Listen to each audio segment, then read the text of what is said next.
Okay, we are live. So for those listening at home, welcome to the Live from the Sword Coast podcast. My name is Kevin Madison, and this is entry 28 in, I may have mislabeled that. Maybe it's 27. So this may be 27 or 28. I think it's 27, actually. I'm looking at August 27th, so I think this is the 27th entry, and I've mislabeled this. I will correct that afterwards. This is the 27th entry in my series of videos for the RPG A Day event for 2017. If this is the first time that you're watching one of these videos, this is a series of videos where I'm answering a different question about role-playing games every day for the month of August 2017, which, again, makes me think that this is the 27th video, not the 28th, as I've labeled it. So today's question, the one that was prescribed was something I didn't really feel I had anything to say on by the actual event. So what I've done is I've again gone with one of the alternate questions posed by a fellow YouTuber, Runeslinger, on his blog, Casting Shadows. The question that I'm dealing with today is, what section do you read first when you get a new game, and why? So I thought this was an interesting question just because I picked up a couple of new games recently, and so I was able to think of what what my habit is. The two games I'm thinking of are Starfinder, published by Paizo, and the Traveler edition of Mindjammer, which is published by Modiphius, actually. Oh, and to be honest, I don't know who the publisher is. Is it Modiphius or Mindjammer Press? I don't know which party does that, but in any event, so thinking of how I approach these games, because I got these and I sort of flipped through them over the past 2 weeks. First thing, which may not be surprising, that I go to is character creation. In Starfinder, I went immediately to see what the different classes were. Now, Starfinder, I did have some knowledge about it beforehand because I had been following the the development blogs and stuff like that on the game, and so the first thing I went was there. I went to the races, I guess. So the character creation stuff, the races, the classes, just to see what they were. My first that was followed though by a flip through of the entire book. I'm a big art nerd as well, so I mean I like to see what art is in each book as well too. Which I gotta say is actually, for the Mindjammer one, is a little disappointing because it's all black and white, and the PDF version is all color. So it's a shame that they went with the cheaper print on this, because the color artwork is a lot more impressive than what the black and white artwork is. But it's neither here nor there. So with Mindjammer, I did the same thing too, though. I went directly to character creation, and it's interesting. I did not intend this, but it's interesting to see the similar design aesthetic between the two games too. Each is giving you a nice, very nice looking map on the inside. But for Mindjammer, I, as I said, I went to character creation first to see how it differed from the standard second edition Traveler rules, and then I did a flip through of the whole book just to see what as much as I'd seen this art before in PDF. I find this a different experience for me, at least, when I'm going through a book, a physical copy of a book rather than a PDF. My preference is always going to be physical copies rather than PDFs, but that's just me. The first thing I really dove into in the book, where I engaged for a little bit, was probably actually the character creation stuff as well, and then I dove into the some of the world stuff, because more likely than not, if I'm going to be at a table that's playing Pathfinder or Starfinder, I should say, I'm probably going to be the one running it. So I like to start, seeing what sort of ideas germinate as I start flipping through the world section of the book. Starfinder is not like a lot of other role-playing or sci-fi role-playing games where you can really like staple it onto whatever setting you want. Starfinder has a very specific aesthetic. So I wanted to dive into the world there to get a sense of what, how they view the world and how it's going to be presented. Mindjammer is actually quite similar too. I haven't dived into Mindjammer yet in the world section, because I had read a little bit of it in the PDF copy, And the to be honest, the setting is pretty pretty dense from what I recall. There's a lot of setting information in here, and just because of the limited time that I have nowadays, I'm in the process. I'm moving in 4 days too, so I mean I've been tearing my place apart, getting ready for that. But even in general, I don't really have time to really do a deep dive into a really extensive, backstory heavy world nowadays. So even when I get a game that I really like Mindjammer, the setting sounds terrific. I think it'll be, when I run Traveler again, I think I'd prefer to use this than the default Traveler setting, only because this has got, feels like a more modern setting than what the other one does. But I still won't be doing a deep dive into that material until I absolutely need to, only because time that I spent just farting around reading in the gaming stuff is stuff I could be spent prepping for other gaming things if I'm spending that time on gaming related stuff. So yeah, as for why, that's I think the interesting part of this, because I wasn't consciously going to the character creation. I guess, I mean, obviously I want to see what you're supposed to be doing in that game, right? And the clearest way to do that is to see what characters you're playing. What characters are the designers expecting you to bring to the table for when you're playing their game? And both of these give a really interesting insight into that. Like the Starfinder offers, if you're not familiar with what Starfinder is a science fantasy game. There's magic, there's gods, there's a lot of the staples of Western fantasy role-playing stuff, like so goblins and dwarves and elves and stuff like that. They're all present in the Starfinder setting, but it's also sci-fi. So it's set far in the future from the default Pathfinder setting, the campaign setting.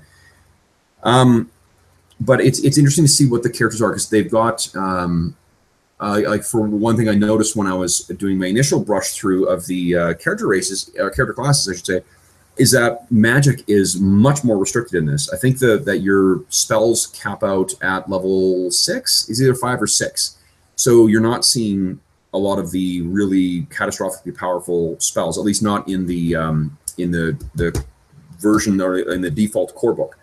Maybe they will release that in a later edition. And I think I saw a third-party book that actually does expand that out too, but that's neither here nor there. What the game tells me is that, looking through the character creation section, is you're going to be playing characters who who fit into sort of broad sci-fi archetypes, but ones that are specified to this setting.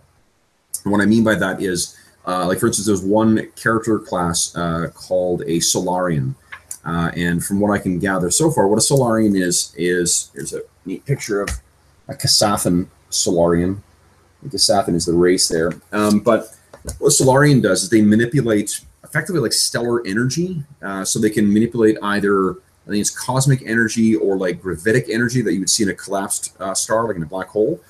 Like, this is not something you would see in like Traveler, where you're just playing very broad archetypes and then you're going to make up your character otherwise. This is a very specific key character concept, in the same way that like a Jedi is in Star Wars. So the character creation section tells me that this isn't a default like generic fantasy, a generic sci-fi game. This is it's a sci-fi game set in a very specific setting. It's a very wide open setting and you can do a lot of things with it, but there are a lot of very specific assumptions about what's in that setting that will not be there in a lot of other fantasy settings or sci-fi settings. To be honest, I can't think of any other settings. I've read that this reads more like a like anime kind of science fantasy thing. That's not really my bag, so I'm not familiar with those references. But to me, this is a very unique thing. And that's why I think it's helpful. So for me, that tells me a lot about what the game is going to be about. And to be honest, it made me actually more excited about the game than I was. I thought it was going to be a generic. I mean, I'm stupid. I saw the ad stuff that said it was going to be a science fantasy, but that just did not sink in until I started looking through that section. So, I mean, I guess that's one of the ways that I learn the games is by starting to see where my players are going to be going with it. In a similar way, Mindjammer starts off with some very specific changes to the default Traveler game. It shows you how all the different default builds or default like careers are different in this setting. And similarly too, they give you the different, now I'm not sure if they call them races or they call them species or what, but what the sort of backstory to Mindjammer is that at some point, like, humanity has spread all across the galaxy, and then there was some collapse. But tied in with that was some pretty significant transhumanist technologies. So when mankind is expanding out again and trying to meet these lost colonies and whatnot, too, a lot of them are unrecognizable as just humans.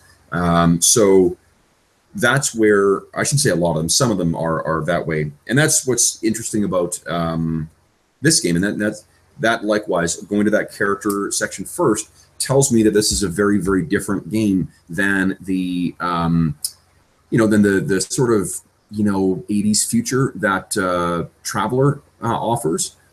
And to be honest, that's my big stumbling block with the default Traveler setting, is that it feels like an anachronistic future. I love the books. I love the most recent edition is terrific. Character creation is a ton of fun. I've gone through it with the player one so far.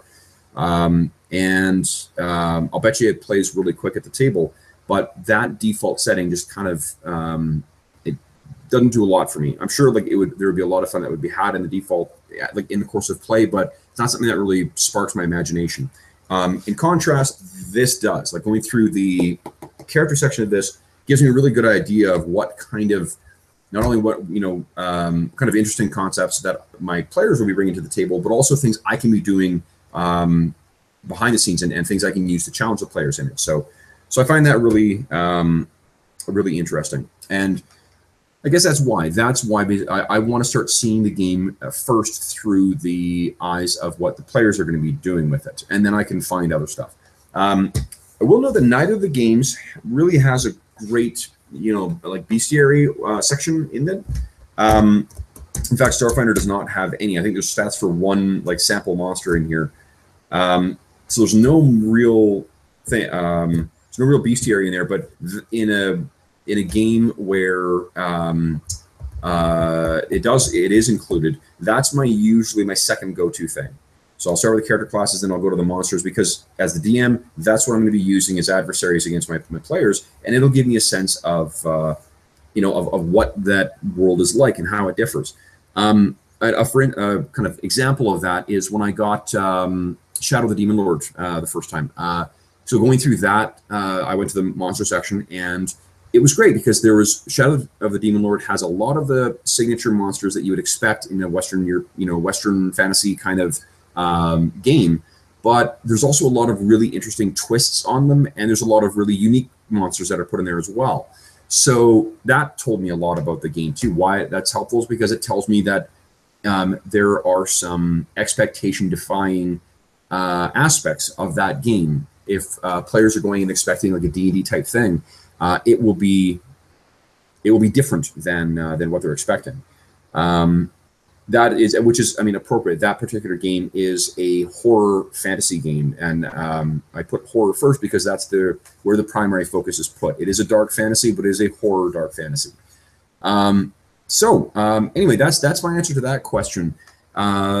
Tomorrow, if you bear with me a moment here, I will see what the question is for. Oops, wrong thing. For tomorrow, I think it was likewise something I wasn't particularly keen on addressing, so I might go back to Runeslinger's questions again. But let's see. Okay, so tomorrow will be 28. Yeah, so today is 27. 28 is what film series is the biggest source of quotes in your group? That actually might be fun to answer. Maybe I will go back and answer that question. So anyway, as always, if you have any questions, concerns, or comments regarding this material, please don't hesitate to leave a comment in the section below, and I will endeavor to respond.